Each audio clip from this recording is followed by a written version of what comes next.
just gonna die in the end. Okay, guys, I hope you appreciate the things I put myself through on your behalf. For instance, by doing these review videos of High School DXD, before I post the review, of course, I have to go back to that episode, and I don't necessarily watch the whole thing again, but I pull my reaction video out. I pull it out.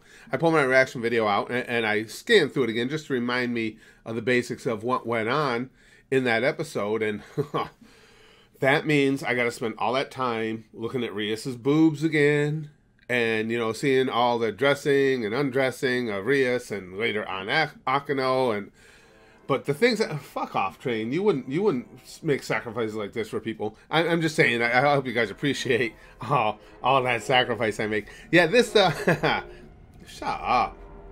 This episode 2, and it's also fun doing this, going back and seeing, and now I'm actually getting to see these things the way that you guys do when you watch my reaction vids, because obviously you guys have already seen the series. Now, me already having seen it and seeing what my reactions were at the time is fun, too. I go through the same thing with FULLMETAL ALCHEMIST Brotherhood now. But this one, the part that was cool to me was Issei's mom seeing that insanely, stupidly hot chick lying naked in his bed and just being cool with it.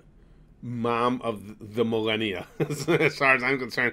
And the whole House of Gremory thing, I guess, kind of took shape more and more for me in here, because this being my first real Eki anime, I didn't have any idea what to expect outside of boobies, which, you know, of course that made me very, very happy, and they always will. But as far as what to expect in the story and stuff, I didn't have high expectations, because I figured it was, you know, hey, I'm a long-time purveyor of adult materials. I know that in the movies a lot of times there's not a whole hell of a lot of plot to them, but obviously this is not the case with anime, where even when it's silly, even in something like, I guess Kill La Kill is a good example. Kill La Kill doesn't have as much explicitness nearly as High School DxD does, but it's got a lot, it's certainly got a lot of titillation factor to it, and the plotline is so silly. This whole, you know, life fibers and the clothes fighting against the humans, but it works. Anime makes it work, and the same thing here with DxD.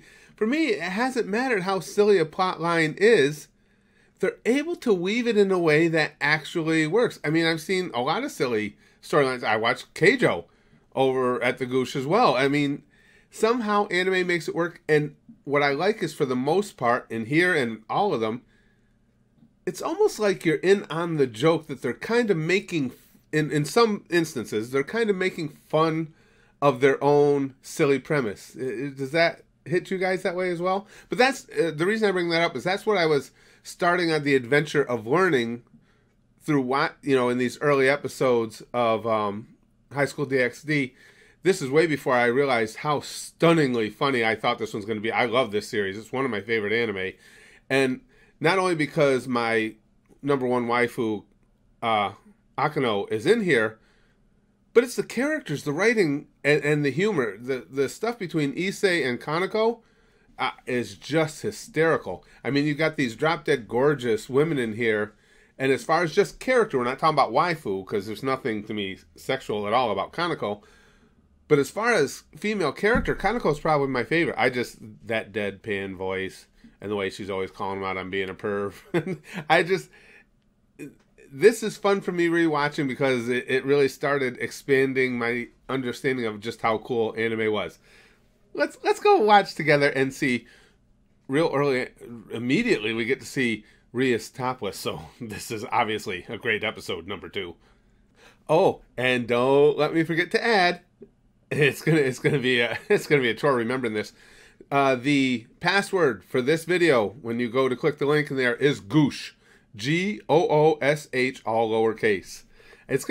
I'm gonna have to make sure I remember to mention these during it. Last time, you guys will see I spliced it in later because I completely forgot to give you guys the password. So, guarantee you at some point I will post at least one of these, probably more, and forget to mention the password, and you guys will have to be in the comment section going, hey, you fat fuck. How about a little bit of password action? So just prepare yourselves for that. But yes, that's the password for this one.